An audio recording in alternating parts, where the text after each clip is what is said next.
गांव में जाना है, अपना वोट बचाना है।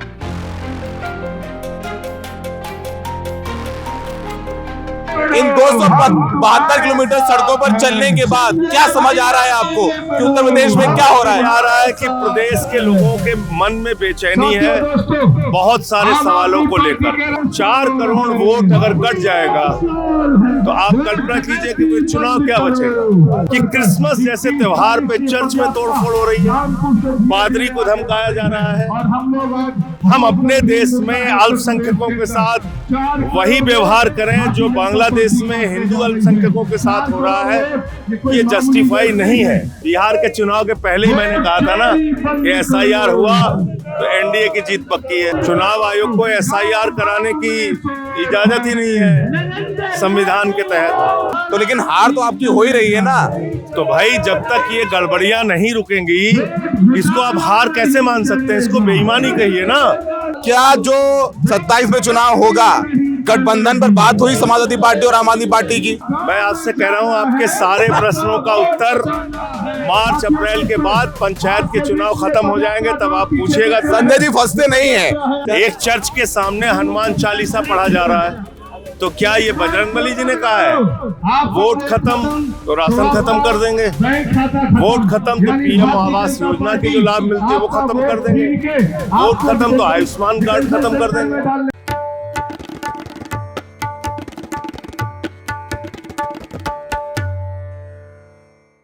आदाब, नमस्कार। द रेड बाइक में आपका स्वागत है। हम हैं इस वक्त अमरोहा में आम आदमी पार्टी के सांसद संजय सिंह पदयात्रा कर रहे हैं। अब तक वो पूरे उत्तर प्रदेश में 272 किलोमीटर यात्रा कर चुके हैं। आम आदमी पार्टी की ये पदयात्रा है जिसका नाम है वोट बचाओ संविधान बचाओ। संजय सिंह जो अपनी बातों को लेकर के संसद के अंदर और संसद के बाहर काफी मुखर और प्रखर रहते हैं, वो भी सड़कों पर आ गए हैं। जाहिर सी बात है कि अगले साल उत्तर प्रदेश में चुनाव है और आम आदमी पार्टी भी उत्तर प्रदेश में चुनावी तैयारी कर रही है और कोशिश है कि समाजवादी पार्टी कांग्रेस के गठबंधन में आम आदमी पार्टी को भी कुछ सीटें मिले। उत्तर प्रदेश की जिम्मेदारी संजय सिंह के साथ है और यही वजह है कि वो खुद सड़कों पर उतरकर अब लोगों के बीच सीधे जाने की कोशिश कर रहे हैं। तो ये पदयात्रा एक अहम मौका है कि 1 साल पहले ही सही लोगों तक सीधे पहुंचा जाए। तो संजय सिंह जो है यहाँ पर आपको नजर आएगा, पूरी ताकत के साथ यहाँ लगे हुए हैं। ये उनकी यात्रा का दूसरा चरण है। 21 तारीख को रामपुर से उनकी यात्रा शुरू हुई थी और 26 तारीख यानी आज अमरोहा में ये यात्रा खत्म होने वाली है। उनके साथ आम आदमी पार्टी के तमाम नेता मौजूद हैं। दुर्गेश हो, संजय हो। संजय जी, ये यात्रा निकालने की अहम वजह क्या है? देखिए, उत्तर प्रदेश में करीब 4 करोड़ वोट काटे जा रहे हैं और ये सीधे सीधे लोकतंत्र को खत्म करने की कोशिश है। चुनाव आयोग को एक गैर संवैधानिक काम करने की इजाजत नहीं दी जा सकती। संविधान में इसकी इजाजत ही नहीं है जो काम चुनाव आयोग कर रहा है। चुनाव आयोग को SIR कराने की इजाजत ही नहीं है संविधान के तहत। तो इसलिए ये उस गैर संवैधानिक काम पर रोक लगाने की आवाज लेकर ये यात्रा निकली है और 4 करोड़ वोट अगर कट जाएगा तो आप कल्पना कीजिए कि कोई चुनाव क्या बचेगा। 27 में लोग लड़ लेंगे चुनाव, भाई कुछ चुनाव ही नहीं बचेगा। बीजेपी कहती है घुसपैठियों को निकालने की कोशिश है और हम लोग जब ये सब कराते हैं, चुनाव आयोग ये करा रहा है, तो विपक्ष के लोगों को पेट में दर्द होता है कि बांग्लादेशियों के साथ हैं। 4 करोड़ घुसपैठियां हैं यूपी में, आप बताइए मुझे। 4 करोड़ घुसपैठियां हैं, फिर तो यहाँ एक देश बनाना पड़ेगा। दुनिया में 125 से अधिक देश हैं जिसकी आबादी ही नहीं है 4 करोड़ और 4 करोड़ घुसपैठियां हैं उत्तर प्रदेश में। फिर तो आपको एक घुसपैठिया देश उत्तर प्रदेश के अंदर बनाना पड़ेगा। जिनको फ्री बिजली, फ्री पानी, फ्री शिक्षा, फ्री इलाज, सड़कें, सारी सुविधाएं आपको देनी पड़ेगी अंतर्राष्ट्रीय नियमों के अमित मुताबिक। शाह ने चर्चा में आपके पास एक स्कूल बनाने के लिए पैसा नहीं है, मिड डे मील देने के लिए पैसा नहीं है, और आप डिटेंशन सेंटर और घुसपैठिया देश बना रहे हैं उत्तर प्रदेश में। योगी आदित्यनाथ कहते हैं यहाँ कानून व्यवस्था उत्तर प्रदेश में बिल्कुल बढ़िया हो गई। उन्होंने अभी उस दिन कहा हाउस में, हाँ उन्होंने, आप बलिया लगे, तो ये संजय सिंह का स्वागत करते हुए यहाँ के लोग, उनके कार्यकर्ता, तो योगी आदित्यनाथ कहते हैं कि कानून व्यवस्था बिल्कुल ठीक की है। बरेली के संदर्भ में कहा उन्होंने, एक मौलाना से पूछो हमने सब कुछ कितना बढ़िया कर दिया है।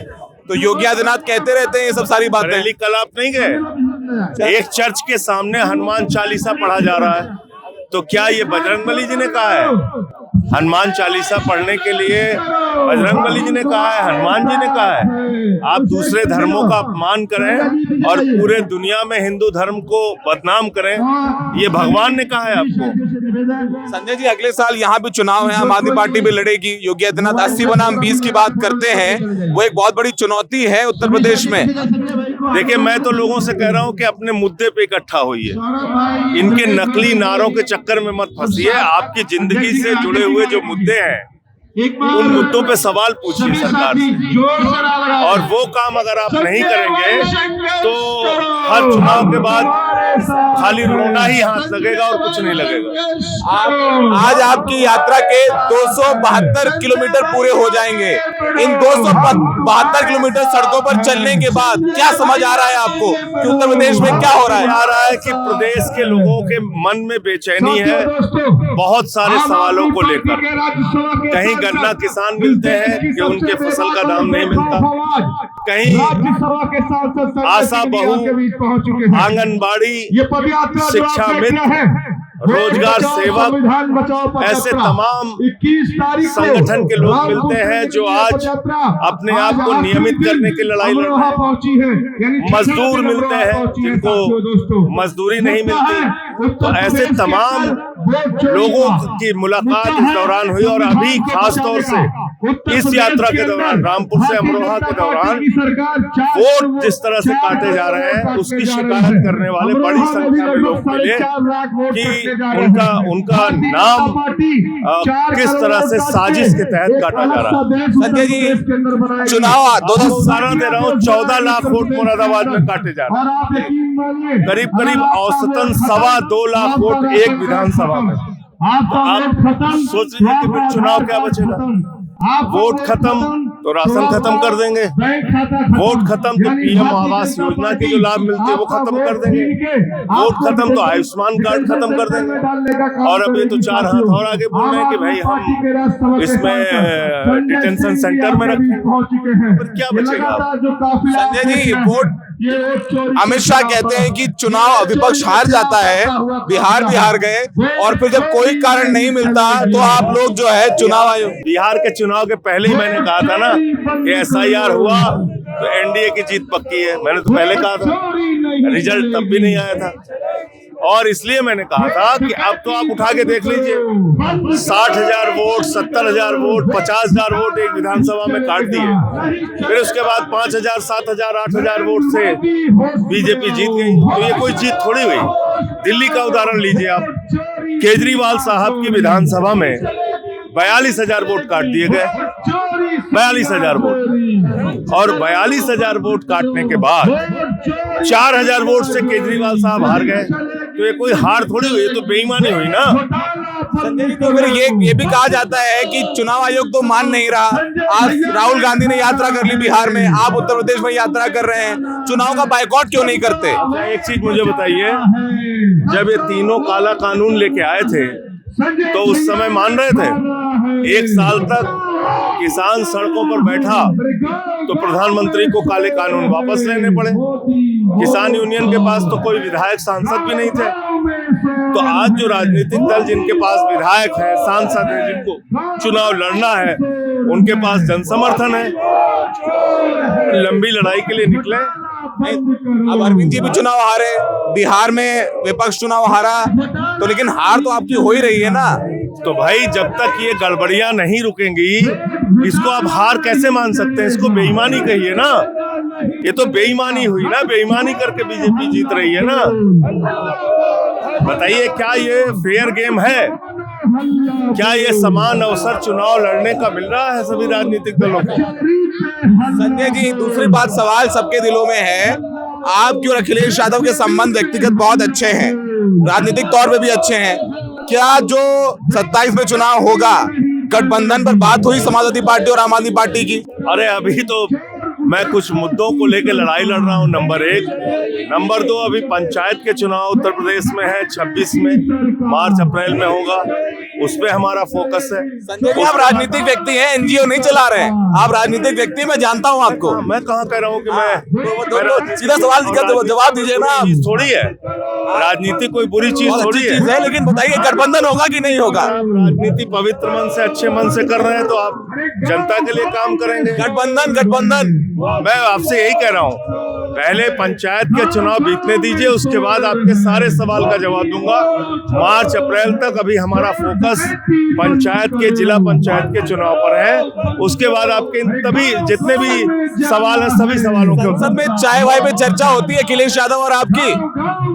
उनसे अच्छे संबंध है, मिलना जुलना बराबर होता है। इसमें मैं कभी अपने संबंधों को डिनाई थोड़ी करता हूँ, बिल्कुल है। संजय जी, और यहाँ तो गठबंधन में कांग्रेस भी होगी समाजवादी पार्टी के साथ। फिर मैं आपसे कह रहा हूँ, आपके सारे प्रश्नों का उत्तर मार्च अप्रैल के बाद पंचायत के चुनाव खत्म हो जाएंगे, तब आप पूछिएगा। संजय जी, फंसते नहीं है, लेकिन खैर संजय जी, ये बताइए, जो पूरे देश में क्रिसमस में हुआ, छत्तीसगढ़ में रायपुर में मॉल तोड़ा गया, बरेली में, आसाम में, जबलपुर में जो घटना हुई, उसने भारत की प्रतिष्ठा को पूरी दुनिया में खराब किया है।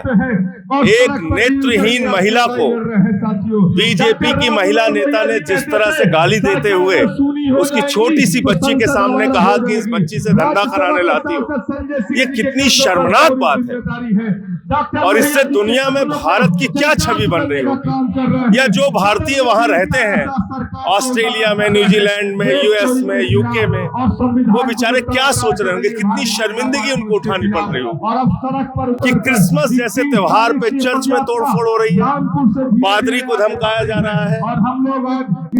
ये कैसे बदलेगा सब कुछ संजय जी? वो कहते हैं कि बांग्लादेश में जो हिंदुओं के साथ हो रहा है, तब आप लोगों के मुंह में दही दम जाता है, या योगी ने बोला है। बांग्लादेश में जो कुछ हिंदुओं के साथ हो रहा है वो क्रूरता की पराकाष्ठा है। उसके खिलाफ भारत की सरकार को हस्तक्षेप करना चाहिए, सख्त शब्दों में उनको चेतावनी देनी चाहिए कि अगर ये नहीं रुका तो हम आगे की कार्रवाई करेंगे। लेकिन हम अपने देश में अल्पसंख्यकों के साथ वही व्यवहार करें जो बांग्लादेश में हिंदू अल्पसंख्यकों के साथ हो रहा है, ये जस्टिफाई नहीं है। हम उसकी भी निंदा करते हैं, भर्त्सना करते हैं, वो हैवानियत है, दरिंदगी है, और उसके खिलाफ भारत की सरकार को हस्तक्षेप करना चाहिए, ये साफ तौर पे मैं कह रहा हूं। लेकिन इसका ये अर्थ नहीं है कि आप चर्च में घुस के किसी पादरी को मारेंगे। मनरेगा का नाम बदल के जी राम जी कर दिया बीजेपी ने, वो भी सदन में, राज्यसभा में चर्चा। आप थे राज्यसभा में जब पास हुआ? बिल्कुल था, मैंने स्पीच भी दिया, मुझे याद है। काट के ये उस पर विवाद खड़ा कर रहे थे, अटल जी के बातों को मेरे बात से जोड़ रहे थे वो। तो इनका यही काम है, अमित मालवीय वगैरह यही सब करते रहते हैं। संजय जी, आपको घबराहट नहीं होती? आप संसद में जिस तरीके से बोलते हैं, मुझे याद है वो एक तो गली गली में शोर वाला बयान आपका पिछली बार का था, इस बार भी काफी आप अग्रेसिव रहे। तो आपको बोलते नहीं है बीजेपी के नेता या जो सदन में बड़े नेता है कि संजय जी थोड़ा कम बोला करें, शांत रहा करें, नहीं बोलते? अब उन्होंने सारा टेस्ट करके देख लिया है, 183 दिन मुझे जेल में रख के देख लिया, हर हथियार इस्तेमाल कर लिया। मैं तो कहता हूँ मेरी जितनी जांच कराना चाहते हो आप कराइए, उनको कुछ मिला है नहीं। तो अब वो जान गए हैं कि हम अपना रास्ता बदलने वाले नहीं है, नफरत की राजनीति का विरोध करेंगे, कुछ भी गलत होगा देश में तो उसके खिलाफ बोलेंगे। आखिरी सवाल संजय जी आपसे कि अब कहाँ देखते हैं उत्तर प्रदेश में आप अपने आप को भी, और ये जो वोट अधिकार, ये वोट वाली यात्रा है, कितना असर इम्पैक्टफुल रहेगी यात्रा? बहुत बड़ा असर हो रहा है, और पूरा पिछली यात्रा भी जो थी उसमें भी आप आए थे, आपने कवर किया था उस यात्रा को। तो एक इसका व्यापक असर पड़ रहा है और मुझे लगता है ऐसी यात्राएं 8 चरणों में अभी होनी है पूरे यूपी में। तो इससे हमारे मुद्दे को भी बल मिलेगा और पार्टी को भी बल मिलेगा। कितने किलोमीटर टोटल यात्रा होगी उत्तर प्रदेश में? भी 272 हो गई आपकी। अब देखिए जितना अलग अलग चरणों में तय होगा मैं बताता जाऊंगा। तो ये संजय सिंह जो है यहाँ पर वो यात्रा में पहुंच रहे हैं, लोगों तक पहुंचने की कोशिश कर रहे हैं। वोट बचाओ संविधान बचाओ यात्रा का नाम है और आम आदमी पार्टी के राज्यसभा के सांसद हैं जो यहाँ पर आप देखेंगे सड़कों पर अमरोहा की शुरुआत जो है वो रामपुर से हुई। उससे पहले अयोध्या से उन्होंने शुरुआत की थी, तो अयोध्या से प्रयागराज और फिर दूसरी जो है वो रामपुर से। तो आपकी बात अधूरी रह गई, तो कहाँ तक पहुंचेगी ये यात्रा आपकी? कितना अंदर तक पहुंचेगी? चरणों में होनी है, अलग अलग प्रांतों में, जैसे अभी रोहेलखंड में चल रहा हो और आगे बहुत सारे प्रांतों में, जैसे अवध के इलाके में अयोध्या प्रांत में हुआ, बौद्ध प्रांत में यात्रा होनी है, पूर्वांचल प्रांत में होनी है, बुंदेलखंड में होनी है, काशी प्रांत में होनी है, ब्रज प्रांत में होनी है, पश्चिम प्रांत में होनी है। तो यात्राएं होंगी, वाहन की भी यात्रा होगी, पैदल यात्रा भी होगी, शहर शहर में यात्रा होगी। हम तो नारा दे रहे हैं गांव-गांव में जाना है, अपना वोट बचाना है। मतलब आप 2027 के चुनाव तक यही सड़कों पर उत्तर प्रदेश की सड़कों पर है, सड़कों पर है। अब आप देखिए ये संजय सिंह जो है वो यहाँ पर सड़कों पर है, उनकी पार्टी तैयारी कर रही है। अच्छा खासा जन समर्थन भी उनको इस यात्रा में मिल रहा है, लेकिन चुनौती आम आदमी पार्टी के लिए होगी क्योंकि 2022 में भी आम आदमी पार्टी चुनाव लड़ी थी उत्तर प्रदेश में, पर हाथ कुछ नहीं लगा था। लेकिन इस बार कोशिश है कि चुनाव से पहले 2022 के सड़क पर उतरा जाए। जब सड़क पर आएंगे तो जब सीटें बटेंगी समाजवादी पार्टी के साथ, तो उनका भी एक अपर हैंड होगा कि भाई हम भी सड़कों पर थे, संघर्ष कर रहे थे। और संजय सिंह के अच्छे संबंध अखिलेश यादव से भी हैं और सड़कों पर भी उनका एक इम्पैक्ट है, वो भी एक विपक्ष का चेहरा है हिंदी पट्टी क्षेत्रों में। तो देखना होगा कि यात्रा कितनी सफल होती है, 2027 में क्या होता है। लेकिन पदयात्राओं का इम्पैक्ट तो होता ही है, भले ही वो चुनावी नहीं सामाजिक हो। और अगर यूपी में 4 करोड़ वोट कट रहे हैं तो फिर एक बहुत बड़ी बात है। और ये सच है कि लगभग हर विधानसभा में 8 से 10 लाख वोट कट रहे हैं। फिलहाल अभी 26 तारीख आज आखिरी दिन है वोट जुड़वाने का, उसके बाद फिर आपत्ति भी दे सकते हैं लोग। तो फाइनल लिस्ट है वो जनवरी के अंत में आएगी, लेकिन करोड़ों वोटों का कटना एक चिंता वाली बात है। सहयोगी शायन के साथ अमरोहा से Saurabh Shukla, the red mic.